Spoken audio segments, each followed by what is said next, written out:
I go. Amen. I go. Amen. I go. Amen. Now that the elders and the community has assembled, the elders, do I have permission to speak? There's none before you when you're ready. Yes, I hereby grant you permission. Madasi. Who am I? Who am I? I'm a product of a village that existed in 1961 on the west side of Chicago, an area called Lundale. They provided me nurturance. They assisted me in my mental, my physical, my emotional, moral, and spiritual development. My name is Dr. Elisa Bell. I am a child and adolescent psychiatrist. I'm also an adult psychiatrist. I've worked here in the Midwest for 24 years as a psychiatrist. I've worked in Michigan, Illinois, and Indiana. I'm known in Inglewood as a community child and adolescent psychiatrist where I've serviced the children for 15 years. I also worked at 3 juvenile prisons here in the state of Illinois. I worked at IYC St. Charles Prison, which is the oldest prison in the United States, and it's the largest in the United States still today. It's at the capacity of 750 young men from the ages of 13 to 22 for major crimes. I also worked at IYC Valley View Prison, which housed about 350 boys from the ages of 13 to 22 for mostly sexual crimes.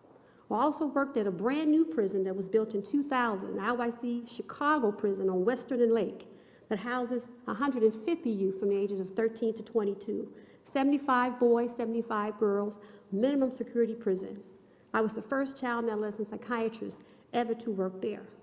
I also worked as a consultant, and I did teach at the temporary juvenile delinquent detention center at Cook County, there on Hamilton Street. Today, I'm going to talk about the issue of mental health in the juvenile prison system. What is the problem? What is needed to obtain and sustain positive, good mental health? In the year 2000, the Surgeon General report, Dr. David Satcher defined mental health as the achievement of expected developmental, cognitive, social, and emotional milestones, and secure attachment, satisfying social relationships, and effective coping skills. Mental health is a critical component of children and adolescents' mental and general health. The National Institute of Mental Health estimates that 8.4 million children here in the United States have some level, some degree of mental illness. And only 6.5 million of those children are still in need of mental health care. So let's find out, what do you think children receive their mental health care? There was a study done called the BIRTH study, it's well known. Some of these percentages may be overlapping. 40% in the specialty mental health sector. They would see somebody like me or in a hospital setting. 70% in the school sector, the school system, a school social worker. 11% in the healthcare sector with a family practice doctor or pediatrician. 16% in the child welfare sector. And unfortunately, only 4% in the juvenile justice prisons, in the prison sector. It is estimated that 14 to 25% of juvenile delinquents in the prison system are in need of mental health treatment. There's only one state here in the U.S. that has an accredited mental health program throughout the entire state. That's the state that has the most executions. And which state is that? Texas. There are 5 mental health treatment issues for minority children and adolescents. This is very important. Stigma. What is stigma? It's a mark of disdain on one's reputation. African American families and minority families, Latino families, they're in denial of mental illness. They're embarrassed by mental illness. There's a lack of education about mental illness. There's a lack about prevention. Misdiagnosis, that's the second issue. African American families, parents in particular, are dissatisfied with mental health services. They feel that mental health professionals are not culturally competent. They feel that they don't understand their culture, their language, their traditions, their belief systems. 2% of all the psychiatrists in America are African American. 2%. 2% of there's 2% of all the psychologists in America, PhD and PsyDs are African American. 4% of all the social workers in America are African American. And less than 1% of speech and language pathologists in America are African American. African Americans are overrepresented in the public inpatient system, mental health hospitalization, and underrepresented in the private outpatient system. The third one is cultural utilization. As a people, minorities, we do not utilize mental health services. We're from different parts of the diaspora, different belief systems. What we feel may be a spiritual concern may in turn be an emotional or behavioral issue. So a minority or an African American parent may seek care from or advice from a community person or elder in the family, or even a pastor who would never speak to someone like me. The fourth one is poverty utilization. There are 47 million people in the United States without health care insurance. 38 million have inadequate health care insurance. In 1999, it was estimated that 22% of all African American families live in poverty. 90% of African American youth entering the mental health system live in poverty. And we've known for decades that mental illness is linked to poverty. The mental health field is plagued by disparities in its availability and its access to care. And the key disparity hinges on the financial status. An individual with a low socioeconomic status in terms of education, occupation, and income, there's 3 times more likely that individual it's 3 times more likely as compared to someone with a higher socioeconomic background. They would increase their risk of obtaining mental illness. Now, it's believed that African Americans and Latinos have a higher percentage of mental illness than whites. This is not true, only to the fact that we're at increased risk of developing mental illness secondary to our poverty status. And the last issue, trauma. Trauma. And African American of all ages, particularly youth, are more oftentimes than not than the rest of the population, they're victimized or they witness violence. We're exposed to violence more. When a single traumatic event or even an adverse childhood experience, someone who experienced a traumatic experience before the age of 18, whether it be domestic violence in the home, a parent with substance abuse, a parent who's mentally ill, someone who's suicidal, any of these things, and when you have multiple, it's called an adverse childhood event. When a child is exposed to this, it can alter the brain structure and the chemistry of the brain. And what happens, the first 7 years of life is very important because that's when the process of the brain is formulated, the pruning and so forth. And that's necessary it's necessary to be in a nurturing environment because if this doesn't occur, the child will have emotional problems. They won't be able to regulate their affect. So socially, emotionally, and cognitively, they can be affected. Affect regulation is behavior, expression of emotions. The areas in the brain that's responsible for that is called the limbic system and the prefrontal cortex. Those areas, they talk to each other, and they're responsible for deductive reasoning, impulse control, judgment, and discernment. And in young people, this area doesn't fully develop until you're 26 years of age. But in the 60s and the 50s, I was born in 1961, I had a village that regulated my affect. They knew that I was not ready, that I was born female, but I didn't go through the rites of passage. I didn't become a woman. They know that I needed to stop. Hey, wait a minute. So where is the village today? So let's talk about briefly about some of the solutions. Prevention, prevention, prevention, prevention. Prevention, intervention, treatment, and true rehabilitation must take place. There are some issues that need to be addressed to prevent mental illness, obtain and sustain positive mental health, having access to and receiving culturally competent care. We know more about how to treat mental illness effectively and appropriately than we know about prevention of mental illness and how to provide mental health care. In the year 2000, there was a Surgeon General's report, which is a good year. David Satcher, at the time, was the Surgeon General. He listed 8 goals that are needed to achieve and to prevent and provide mental health care. The first one, you must promote public awareness of children's mental health issues and reduce stigma associated with mental illness, increase education about mental illness and about the benefits of treatment.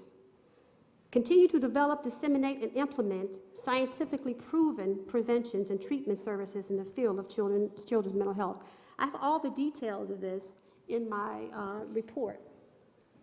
Eliminate racial, ethnic, and social economic disparities in access to mental health care services. Improve the infrastructure to children's mental health services, including support for scientifically proven interventions across professions. Increase access to and coordination of quality of mental services. Train frontline providers to recognize and manage mental health issues and educate mental health care providers about scientifically proven prevention and treatment services.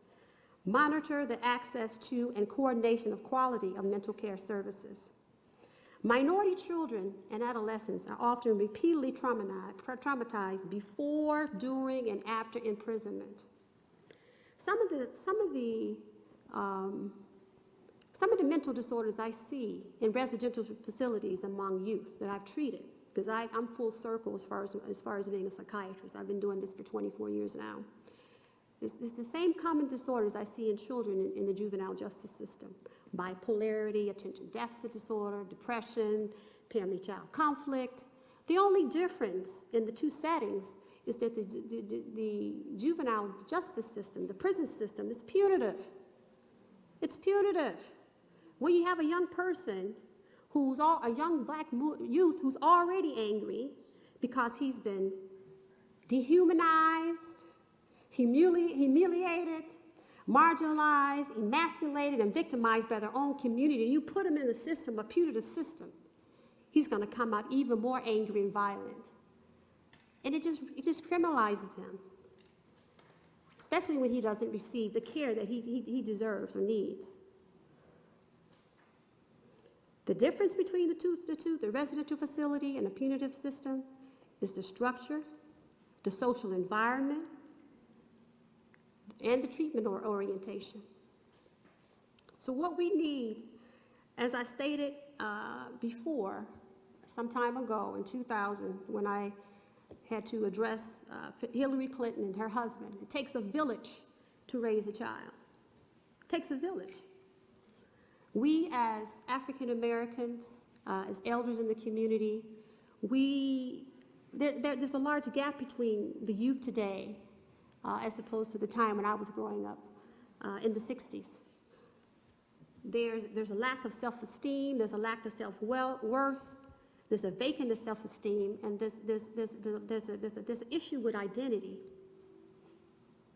I think I'm going to open up for questions.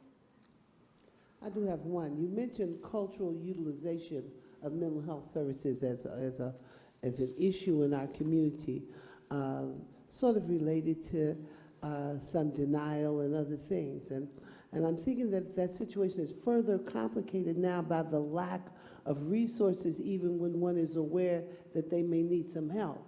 I'm sure our community sometimes doesn't know when or where, how can you access? And as you see the demise of community mental health, you know, where are the people to go who really are looking for something for their children? And I'm always running into parents who maybe at school or somewhere they're diagnosing their children in a particular way, often incorrectly, and often trying to get them early involved and engaged in certain medications and what have you. So people are afraid to know who to trust and how to find some culturally sensitive, competent help in psychiatry and psychology? That's the issue. I worked, I'm going to just say it here, I worked at the Community Mental Health Council with Carl Compton Bell, who's a mentor and a teacher. I'm also going to ask, I hope she don't mind, Dr. Joyce Miller to comment if she likes. She is the adult psychiatrist at the Madden Mental Health Center here in Chicago. I mean, and I think what is it, Maywood. And Dr. Bell had a good group of psychiatrists who were culturally competent and well-trained. I was the child and adolescent psychiatrist for 15 years in Inglewood, and I provided care for about 600 children and adolescents from the ages of 3 to 18. And unfortunately now, a lot of the community mental health centers have closed down because of funding. And a lot of my parents are going online to find me where I am. And I've had to leave Chicago to seek work other places. I had to go to Indiana because I wanted to serve a community. I didn't want to work on the North Shore. I didn't want to work at big hospitals to provide care for that group of individuals. As I'm a community psychiatrist. But now I think it's a 3 or 4 month waiting list to be seen if you have a public aid card, and it's at the Cook County. And I know the psychiatrist who's giving services, and he doesn't look like me. How many psychiatrists serve the 27, well, for youth?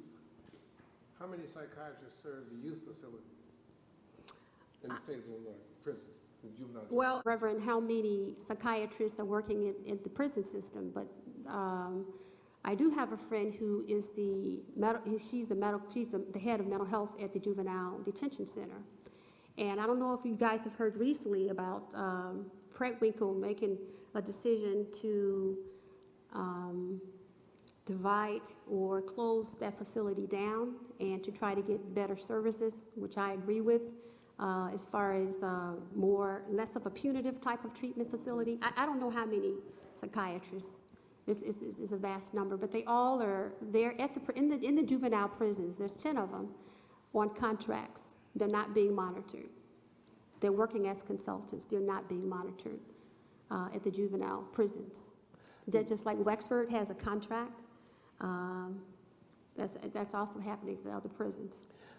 If I might, just to add to that, the reason for these contracts is to also avoid certain kinds of regulatory issues and certain salary caps and what have you that happen if you work for the state. And so they then have determined that to get around those things, they'll contract it out and then let someone else do the hiring and be responsible for the oversight. And it's like asking someone to monitor themselves. And it's not happening just there, but it's repeated everywhere. In many of your state facilities, they require, in particular, medical. They do that because they claim in certain of the cities where you have the prisons and everything, you can't find people that want to live in those places. Well, if the state couldn't find people who wanted to live in those places, what makes them think the contractor can find people who want to live in those places? They can't. And so they rotate and they move them and they move around, and they may be one day in that town or whatever. But because they have a contract, as opposed to them having been hired by the state, we, the people, don't know that this is what's happening. What prompted you to say that they were not ethical? Is it what you just heard now, or were there other reasons? I don't understand the question. When Westford tried to hire you. You said you felt you didn't go there because you felt they were Well, not ethical. I had talked to some of my colleagues, and I'd heard about it. I heard about some the no standards and so forth. It's something that working at the juvenile prisons, for all 3 prisons, prior to working at the detention center, when I first started to work there, I think I started in maybe 95. I noticed that the young men were walking around drooling, and I looked at the formulary, the psychotropic medications they were using, and they couldn't even play basketball. They couldn't even hold their heads up. So I found a way to change the formulary to give them even better medications that you or I would use with our children, so they wouldn't have all these terrible side effects, because the medications they were using had a lot of side effects. It was very old and very cheap. So that was a positive, having working at the prison, helped them change the formulary.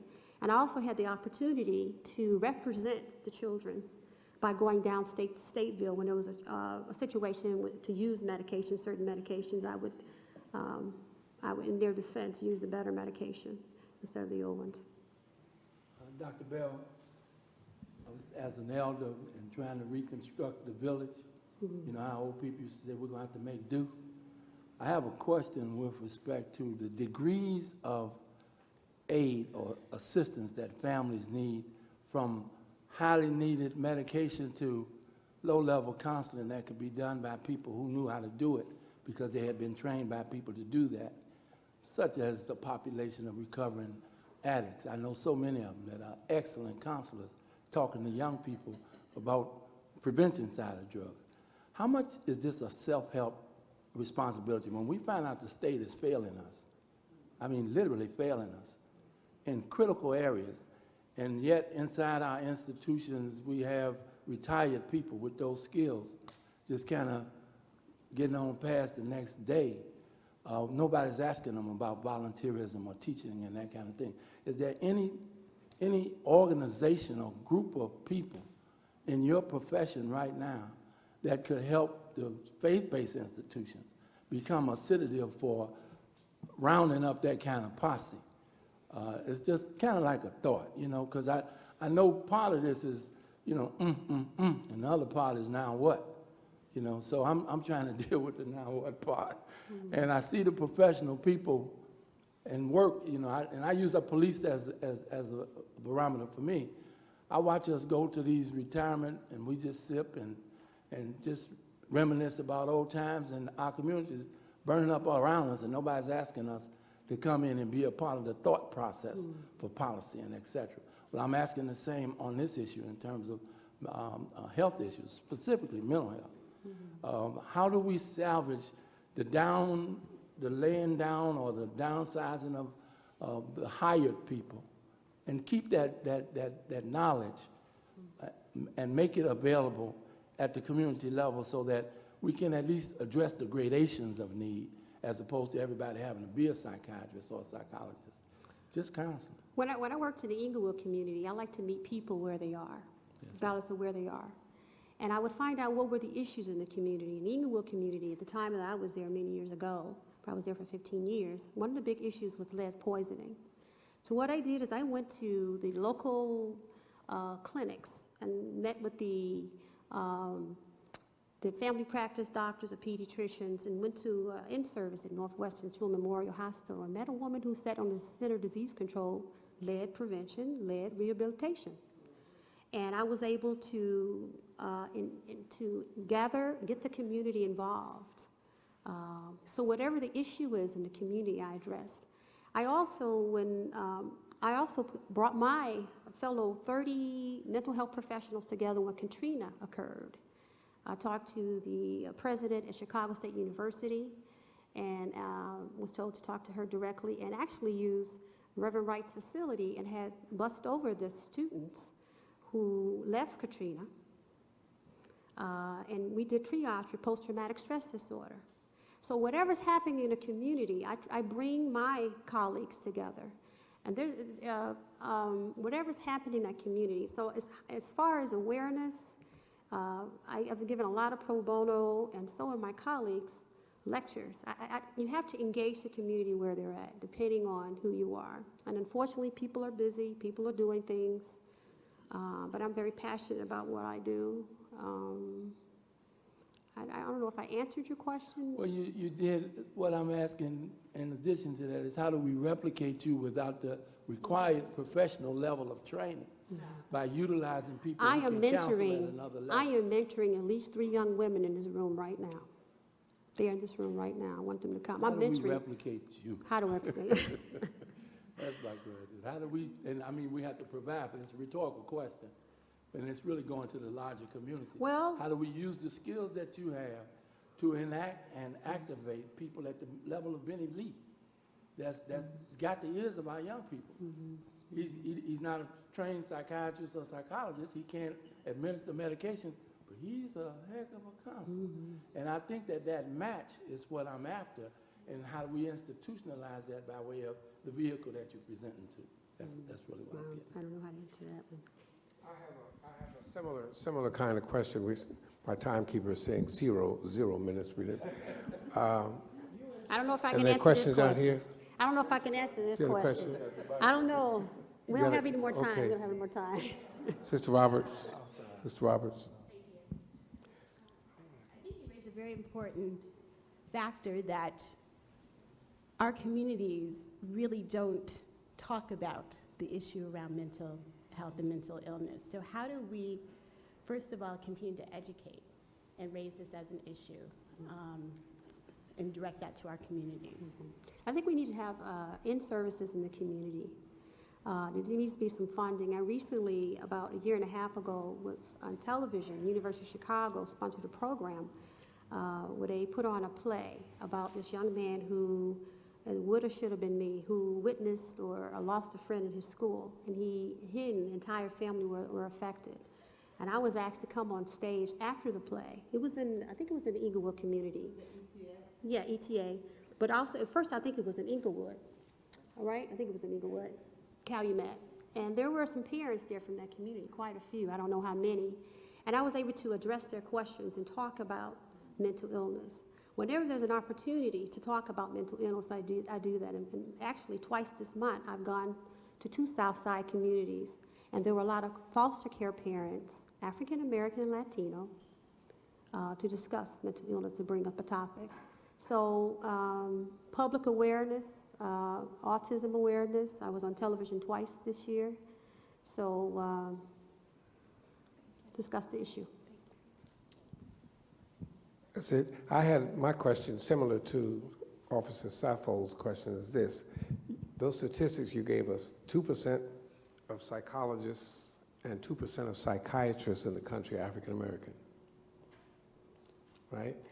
Now, what are we doing as African American professionals in your profession to give competency to the 98% who are dealing with our kids? Now, because you're trained as an African American psychiatrist, as our African American psychologist, to work with non-African Americans. You're culturally competent when it comes to their culture. What are we doing to make them culturally competent since we only got 2%? While we're getting people in school and sending them to school, what are we doing to help those who are misserving because they're not culturally competent? Well, let me tell you what, let me say this, I'm gonna put it out there, okay? Recently, last summer, I was asked to talk to several institutions, large institutions, hospital institutions, to talk about cultural competency, because the federal government is giving funding, and in order for these institutions to receive the funding, they have to be culturally competent. So I had issues with going to give one lecture to a group of people who don't look like me. So I talked to my mentors, Dr. Samel Abdullah. I've talked to my godmother, because I had feelings about this. And after a lot of prayer and talking with God, I decided they have to start somewhere. There was some resistance when I spoke to different institutions, and one in particular, I looked around. It's starting, but it's not enough. It takes some time to become culturally competent. I'm at my point of cultural competency, myself and Dr. Miller and Dr. Diane Washington, who's a geriatric psychiatrist. We're writing a book on cultural competency right now. So it should start at the medical school level. And it should start at all the mental health professions, social workers, psychologists, but it's not occurring. It's not happening. I want to thank you. Thank you. I want to say something. I am so honored to be here today, Madasi. You can't isolate one out. You have to do studies. In fact, this question was a question for the students who are about to graduate from their fellowship as child and adolescent psychiatrists. This is a pride exam question. It was thrown out after I went up and talked about this question to the examiner. So it's all of the above. All of the above. Thank you. Thank you. Dr. Edwards? I would have had a different take as a police officer. I would have prioritized violence. Yeah. You know why? Because if you don't stop me from destroying myself, whatever else you're talking about, I won't be around to enjoy it.